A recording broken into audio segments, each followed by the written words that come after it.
So guys, nandito tayo sa Pigatan Dito Road. If you are heading to Tuguegarao, bound for Tuguegarao, this is the Dito Road. So sa bungad ay makikita nyo maayos ang daan.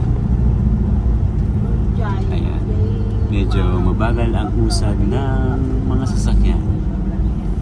Dala ng ito'y masikip, makitid. Makitid siya. Pero so far, ayan na. Ayan.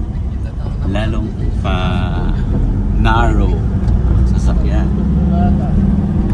Ayan. Pero dahil para sa mga light vehicle lang ito, yung mga heavy vehicle ay hindi po pinapadaan dito. Pero pwede ho sila sa Bagao, Cagayan.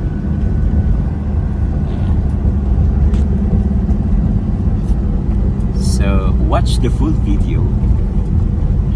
If you are new to my channel, please don't forget to like and subscribe.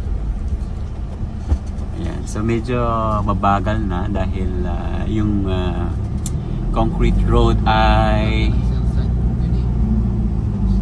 magwawakas na dito, banda rito sa Mayriles. Okay, so papasok na tayo sa isang challenging na putik. Ayan.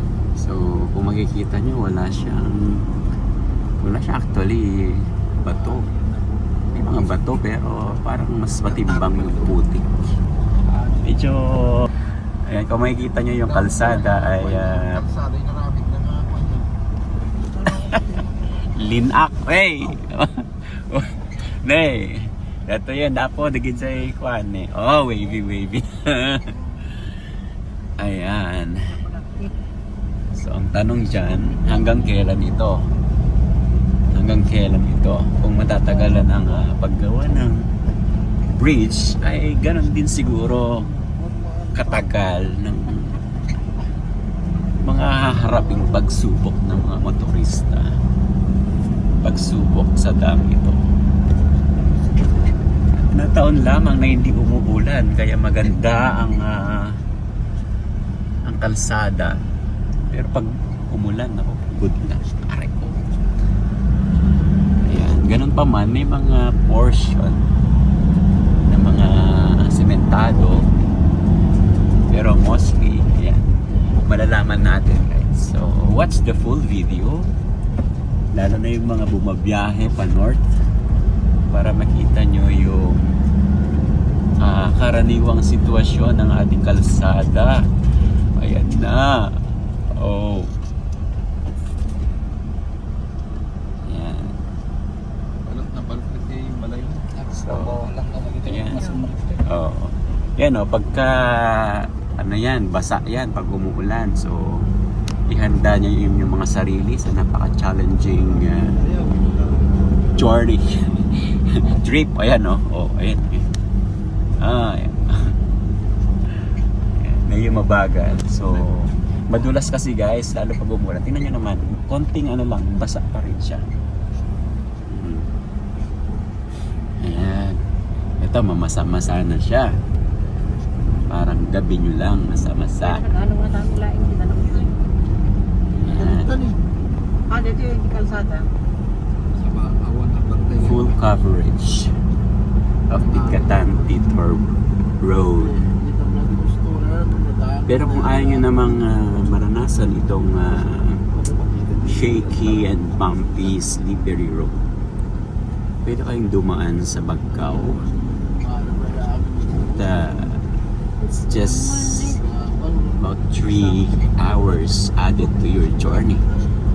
Ayan, may mga ano tayo dito, mga yan, shout out sa inyo mga kuis. Yan, magtanim kayo ng mga pechay dyan. Ayan. So, napakaliit guys yung ano, imagine nyo yung, ayan, like bumpy road. Dapat maayos ang brake nyo dito. Maganda ang kondisyon ng ano ninyo, sasakyan nyo. Ayan pala yung ginagawa ng mga kuwis. Tinatapalan yung mga lubak-lubak.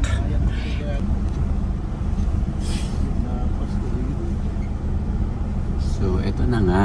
Basa siya. At, nakakalahati na tayo guys. So, konting tiis na lang. Ayan. O, diba? Ang saya-saya. It's more fun in the Philippines, where you can find a slippery, bumpy, shaky road. Pero anyway, this is just a detour guys. So, maganda at meron tayong alternative road. Yan. Sa mga panahon nasisira ang ating main road. So, nagkakaroon na tayo dito ng congestion guys. It's so traffic na. Ayan. May mga tricycles, mga motor dyan. Ayan. Full stop na kami. Dahil siguro may matinding ano dyan, lubak. Okay guys, stay tuned for more. Don't go away. This is your... At ito na nga po, nagkakasalubong na ang mga sasakyan. Medyo mahaba na ang traffic. Ayan. Okay guys, ito nagsasalubong ng mga sasakyan. Medyo mabagal. Dala nung konting kamali nyo lang dito, ay dive na dyan. Okay naman, kung mag-dive kayo dyan. At may enjoy nyo yung ganda ng tubig. Ayan. So, yun lang guys. Tip lang, huwag kayong dumaan dito pag umuulan dahil talaga namang napakadulas. At nataon lamang na medyo gloomy today. At swertehan lang namin dahil walang ulan masyado. Pero ayan, meron tayong drizzles. The weather's gloomy and it's like 29 degrees Celsius. Ayan, malapit na tayo guys sa palabas. So ayan. So mula doon, mahaba-haba yung gagawing bridge eh. So medyo matagal-tagal itong gagawin. So natanggalan nila yung natanggalan nila yung mga tanggalan nila yung mga concrete dyan. They're preparing for the layover. Yan, layout. At ito na ang palabas guys. So yun lang naman. So far, pag nadaanan nyo itong detour road na to, malampasan ninyo para na rin kayong sumakses. Okay? So good. Let's get it out. Yan, medyo stiff back yan. Ingat lang kayo, madulas pa din. Ito na nga siya guys. Okay. Ayan, salamat guys for tuning in. This is your Baru. Don't forget to like and subscribe for more street travel with Baru. See you again on my next vlog. Bye!